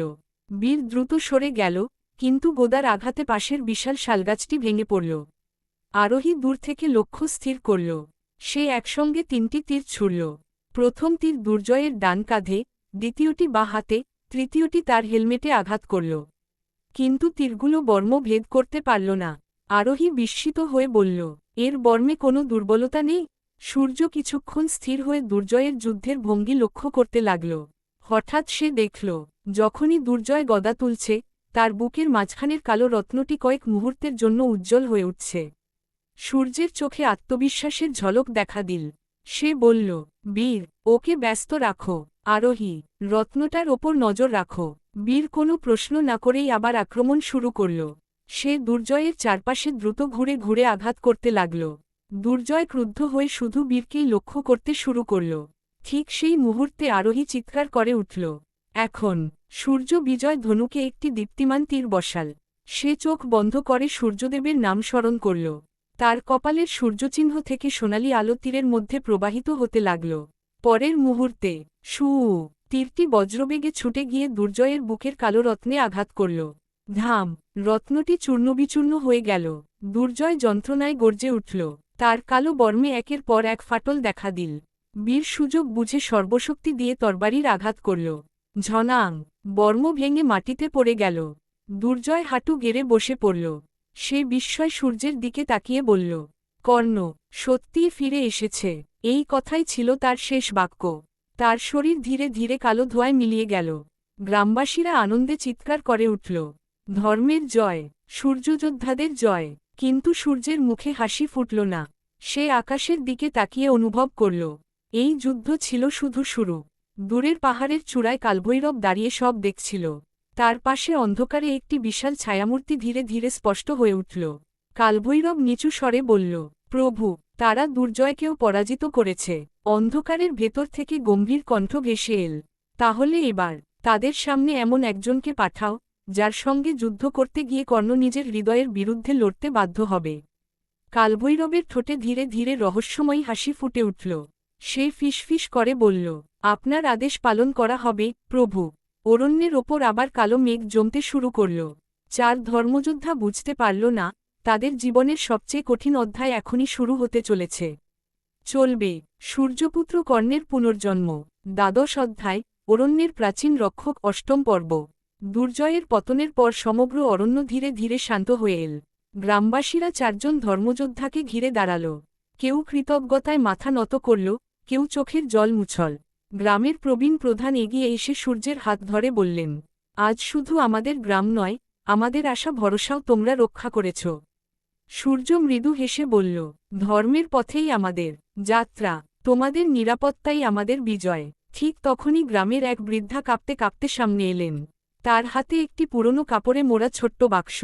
তিনি বললেন, বহু বছর আগে একজন ঋষি এটি আমাদের কাছে রেখে গিয়েছিলেন। বলেছিলেন, একদিন সূর্যের চিহ্নধারী যোদ্ধা এলে তার হাতে এটি তুলে দিতে। সূর্য বাক্সটি খুলতেই ভেতরে একটি প্রাচীন রৌপ্য আংটি দেখা গেল। আংটির গায়ে সূর্যচিহ্ন খোদাই করা, আর ভেতরে একটি মাত্র শব্দ, দান। অরণ্য ঋষি, যিনি নীরবে সবকিছু পর্যবেক্ষণ করছিলেন, বললেন, এই আংটিটি কর্ণের একটি গুণের প্রতীক। শক্তি একজন যোদ্ধাকে মহান করে, কিন্তু দান, করুণা ও সত্যনিষ্ঠা তাকে অমর করে। সূর্য শ্রদ্ধার সঙ্গে আংটিটি গ্রহণ করল। ড্যাশ ড্যাশ ড্যাশ সন্ধ্যা নামল। চারজন একটি ছোট নদীর তীরে শিবির গড়ল। বীর আগুন জ্বালাচ্ছে। অদিতি আহত গ্রামবাসীদের জন্য সংগ্রহ করা ভেষজ গুছিয়ে রাখছে। আরোহী চুপচাপ নিজের ধনুক পরিষ্কার করছে। কিছুক্ষণ নীরবতার পর বীর হেসে বলল, আমরা যখন প্রথম দেখা করি, তখন ভাবিনি একদিন একসঙ্গে যুদ্ধ করব। আরোহীও হালকা হেসে উত্তর দিল, আমি তো ভেবেছিলাম তোমরা ধনসম্পদ লুট করতে এসেছ। চারজনই হেসে উঠল। দীর্ঘদিনের কঠিন যাত্রার মধ্যে যেন এক বিরল শান্তির মুহূর্ত। ড্যাশ ড্যাশ ড্যাশ রাত গভীর হলে সূর্য একা নদীর ধারে এসে দাঁড়াল। নদীর জলে পূর্ণিমার চাঁদের প্রতিফলন কাঁপছে। সে নিজের প্রতিবিম্বের দিকে তাকিয়ে ফিসফিস করে বলল, আমি সত্যিই কি কর্ণের পুনর্জন্ম? ঠিক তখনই পেছনে থেকে আরোহী এসে দাঁড়াল। সে শান্ত স্বরে বলল, তুমি আজও সেই প্রশ্নের উত্তর খুঁজছ? সূর্য মাথা নাড়ল। যতই নতুন স্মৃতি ফিরে আসছে, ততই মনে হচ্ছে অনেক কিছু এখনও অজানা। আরোহী কিছুক্ষণ নীরব থেকে বলল, আমারও মাঝে মাঝে এমন কিছু স্বপ্ন হয়, যেখানে একজন সোনালী বর্ম পরা যোদ্ধাকে দেখি। তার মুখ স্পষ্ট নয়, কিন্তু মনে হয় তাকে আমি বহুদিন ধরে চিনি। দুজনেই কিছুক্ষণ চুপ করে নদীর দিকে তাকিয়ে রইল। ঠিক তখন দূরে দাঁড়িয়ে অদিতি তাদের দেখতে পেল। সে কিছু বলল না, শুধু নীরবে ফিরে গিয়ে আগুনের পাশে বসে পড়ল। তার মনে অদ্ভুত এক অস্থিরতা জন্ম নিল। সে জানত, এই অনুভূতি যদি ভুল বোঝাবুঝিতে পরিণত হয়, তবে তাদের দলের ঐক্য ভেঙে যেতে পারে। ড্যাশ ড্যাশ ড্যাশ এদিকে অন্ধকারের রাজ্যে কালভৈরব তমরাজের সামনে নতজানু হয়ে দাঁড়িয়ে। তমরাজের বিশাল ছায়ামূর্তি ধীরে ধীরে বলল, আমি তাদের শক্তি দেখেছি, এবার তাদের হৃদয়ে আঘাত করতে হবে। কালভৈরব জিজ্ঞাসা করল, আপনার আদেশ কি? তমরাজের রক্তলাল চোখ জ্বলে উঠল। আগামী পূর্ণিমায় তাদের সামনে এমন এক সত্য প্রকাশ পাবে, যা তাদের বন্ধুত্ব, বিশ্বাস এবং ভালোবাসা সবকিছুর পরীক্ষা নেবে। কালভৈরবের ঠোঁটে ধীরে ধীরে রহস্যময়ী হাসি ফুটে উঠল। সে জানত, পরবর্তী যাত্রায় শুধু যুদ্ধ নয়, হৃদয়ের সংঘর্ষও শুরু হবে। আর সেই সংঘর্ষই হয়তো চার ধর্মযোদ্ধার ভাগ্য চিরদিনের জন্য বদলে দেবে। চলবে সূর্যপুত্র কর্ণের পুনর্জন্ম। দ্বাদশ অধ্যায়, অরণ্যের প্রাচীন রক্ষক, নবম পর্ব। রাত গভীর। অরণ্যের মাঝখানে আগুনের ছোট্ট শিখা দুলছে। চারদিকে ঝিঝি পোকার ডাক, দূরে কোনো অজানা প্রাণীর গর্জন। অদিতি আগুনের পাশে বসে থাকলেও তার মন অস্থির। কিছুক্ষণ আগে নদীর ধারে সূর্য ও আরোহীর কথোপকথন বারবার তার মনে ফিরে আসছে। সে জানে সূর্যের প্রতি তার গভীর টান তৈরি হয়েছে, কিন্তু সে এটাও জানে এই অভিযানে ব্যক্তিগত অনুভূতির চেয়ে ধর্মরক্ষার দায়িত্ব বড়। নিজের মনকে শান্ত করে সে আকাশের দিকে তাকিয়ে মৃদুস্বরে বলল, হে মহাদেব, যদি আমার অনুভূতি আমাদের পথের বাধা হয়, তবে আমাকে সেই শক্তি দিন, যাতে আমি কর্তব্যকে আগে রাখতে পারি। ঠিক সেই সময় সূর্য শিবিরে ফিরে এল। সে লক্ষ্য করল, অদিতি আজ খুব চুপচাপ। তুমি ঠিক আছো? সূর্য জিজ্ঞেস করল। অদিতি হাসার চেষ্টা করল। হ্যাঁ, শুধু একটু ক্লান্ত। সূর্য আর কিছু বলল না, কিন্তু সে বুঝতে পারল অদিতির মনে কোনো না কোনো কথা জমে আছে। Dash dash dash. ভোরের সূর্য ওঠার আগেই চারজন আবার যাত্রা শুরু করল। কিছু দূর এগোতেই তারা দেখতে পেল একটি প্রাচীন শিব মন্দির। মন্দিরটি অর্ধেক লতাপাতায় ঢাকা, তবুও তার চারপাশে এক অদ্ভুত পবিত্রতা। অরণ্য ঋষির কথা মনে পড়ল সূর্যের। যখন পথ অনিশ্চিত মনে হবে, তখন এই মন্দিরে প্রার্থনা করবে। চারজন মন্দিরে প্রবেশ করল। মন্দিরের ভেতরে বিশাল শিবলিঙ্গ, যার ওপর দিয়ে এক ফোঁটা জল অবিরাম ঝরে পড়ছে। সূর্য, অদিতি, বীর ও আরোহী একসঙ্গে প্রণাম করল। হঠাৎ পুরো মন্দির সোনালি আলোয় ভরে উঠল। শিবলিঙ্গের সামনে একটি আলোকবলয় তৈরি হল। সেই আলোর মধ্যে একজন ঋষির অবয়ব ফুটে উঠল। তিনি বললেন, হে ধর্মযোদ্ধারা, তোমাদের পথ সঠিক। কিন্তু মনে রেখো, তোমাদের সবচেয়ে বড় শত্রু বাইরের অন্ধকার নয়, মনের অন্ধকার। তিনি সূর্যের দিকে তাকিয়ে বললেন, কর্ণ, পূর্বজন্মে তুমি দান, বীরত্ব ও আনুগত্যের প্রতীক ছিলে। এই জন্মেও সেই পথই তোমার শক্তি হবে। এরপর তিনি অদিতির দিকে তাকালেন। তোমার করুণা একদিন বহু প্রাণ রক্ষা করবে। বীরকে বললেন, তোমার সাহস দলের ঢাল হবে। আর আরোহীকে বললেন, তোমার ধৈর্য একদিন অসম্ভবকে সম্ভব করবে। আলোর অবয়ব ধীরে ধীরে মিলিয়ে গেল। Dash dash dash. মন্দির থেকে বেরিয়ে আসতেই একটি আহত বাজপাখি সূর্যের সামনে এসে পড়ল। তার ডানায় কালো তীর বিদ্ধ। অদিতি তাড়াতাড়ি তীরটি বের করে ভেষজ দিয়ে ক্ষত বেঁধে দিল। কিছুক্ষণ পর বাজপাখিটি সুস্থ হয়ে উড়ে গেল। কিন্তু উড়ে যাওয়ার আগে সে তিনবার চক্কর দিয়ে উত্তর-পূর্ব দিকের দিকে উড়ে গেল। বীর বলল, মনে হচ্ছে ও আমাদের পথ দেখাচ্ছে। সূর্য মাথা নাড়ল। চলো। Dash dash dash. কিন্তু তারা জানত না, দূরের একটি পাহাড়ের চূড়ায় কালভৈরব দাঁড়িয়ে তাদের প্রতিটি পদক্ষেপ দেখছে। তার পাশে দাঁড়িয়ে আছে মুখ ঢাকা এক রহস্যময় যোদ্ধা। যোদ্ধার হাতে কালো ধনুক, পিঠে তীরভরা ঝুলি। কালভৈরব ধীরে বলল, সময় এসে গেছে। রহস্যময় যোদ্ধা জিজ্ঞাসা করল, আমার প্রথম লক্ষ্যকে? কালভৈরবের চোখে রক্তলাল আগুন জ্বলে উঠল। সেই সূর্যের দিকে আঙুল তুলে বলল, কর্ণকে হত্যা নয়, উদ্ধৃতি চিহ্ন ডট ডট ডট। তার বিশ্বাস ভেঙে দাও। রহস্যময় যোদ্ধা নীরবে মাথা নত করল। অরণ্যের বাতাস আবার ভারী হয়ে উঠল। দূরে সূর্য ও তার সঙ্গীরা নতুন পথের দিকে এগিয়ে চলল। তারা বুঝতেই পারল না, ছায়ার আড়াল থেকে এক নতুন শত্রু ইতিমধ্যেই তাদের অনুসরণ শুরু করেছে। চলবে। সূর্যপুত্র কর্ণের পুনর্জন্ম। দ্বাদশ অধ্যায়, অরণ্যের প্রাচীন রক্ষক, দশম পর্ব, সমাপ্তি। সকালের প্রথম সূর্যের আলো ঘন অরণ্যের পাতার ফাঁক দিয়ে মাটিতে পড়ছে। চারজন ধর্মযোদ্ধা, সূর্য, অদিতি, বীর এবং আরোহী, বাজপাখির দেখানো পথ ধরে উত্তর-পূর্ব দিকে এগিয়ে চলেছে। কিন্তু তারা জানত না, গাছের ডালের আড়াল থেকে একটি কালো ছায়া তাদের প্রতিটি পদক্ষেপ লক্ষ্য করছে। সেই কালভৈরবের পাঠানো রহস্যময় ধনুর্ধর। তার নাম নিশান্ত। নিশান্ত একসময় একজন অসাধারণ যোদ্ধা ছিল। কিন্তু তমরাজের কালো শক্তি তার হৃদয়কে গ্রাস করেছে। এখন সে অন্ধকারের আদেশই পালন করে। সে নিজের কালো ধনুকে একটি অদ্ভুত তীর লাগাল। তীরটির ফলায় বিষ নয়, ছিল ভ্রমের শক্তি। সেই নিচু স্বরে বলল, এই তীর শরীরকে নয়, বিশ্বাসকে আঘাত করবে। শু। তীরটি বজ্রবেগে ছুটে এসে সূর্যের সামনে থাকা একটি গাছে আঘাত করল। মুহূর্তের মধ্যে চারদিকে ঘন কালো কুয়াশা ছড়িয়ে পড়ল। বীর চিৎকার করে উঠল, সবাই সাবধান। অদিতি সূর্যের হাত ধরতে গেল, কিন্তু কুয়াশার মধ্যে সবাই একে অপরের থেকে বিচ্ছিন্ন হয়ে পড়ল। Dash dash dash. সূর্য নিজেকে একা দেখতে পেল। হঠাৎ তার সামনে অদিতি এসে দাঁড়াল। অদিতির চোখে জল। সে বলল, সূর্য, আরোহী তোমার বিরুদ্ধে ষড়যন্ত্র করছে। আমি নিজের কানে শুনেছি। কথা শেষ হতে না হতেই অন্য দিক থেকে আরোহী এসে বলল, না, অদিতি তোমাকে ভুল পথে চালিত করছে। দুজনের কথাই একেবারে সত্যি মনে হচ্ছিল। সূর্যের মন এক মুহূর্তের জন্য দ্বিধায় পড়ে গেল। কিন্তু ঠিক তখনই তার মনে পড়ল অরণ্য ঋষির শিক্ষা। যে সন্দেহ সৃষ্টি করে সে কখনো সত্যের পথপ্রদর্শক হতে পারে না। সে দৃঢ় কণ্ঠে বলল, তোমরা কেউই সত্যিকারের অদিতি বা আরোহী নও। মুহূর্তের মধ্যে দুজনের অবয়ব কালো ধোঁয়ায় মিলিয়ে গেল। Dash dash dash. অন্যদিকে বীর দেখতে পেল সূর্য নাকি তাকে ত্যাগ করে চলে যাচ্ছে। কিন্তু সে নিজের মনে বলল, সূর্য এমন মানুষ নয়। সঙ্গে সঙ্গে সেই দৃশ্যও ভেঙে গেল। আরোহী দেখল অদিতি তাকে দলের বাইরে যেতে বলছে।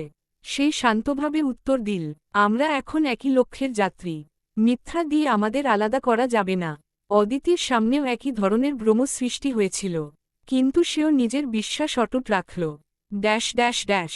হঠাৎ কালো কুয়াশা সরে গেল।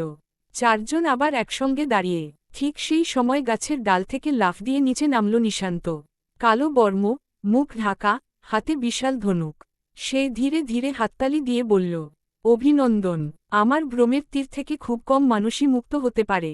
সূর্য বিজয় ধনুক তুলে বলল, তুমি কে? নিশান্ত উত্তর দিল, আমি নিশান্ত, তমরাজের ছায়াধনুর্ধর। আজ তোমাদের হত্যা করতে আসিনি, শুধু বুঝতে এসেছিলাম তোমাদের বন্ধন কতটা শক্ত।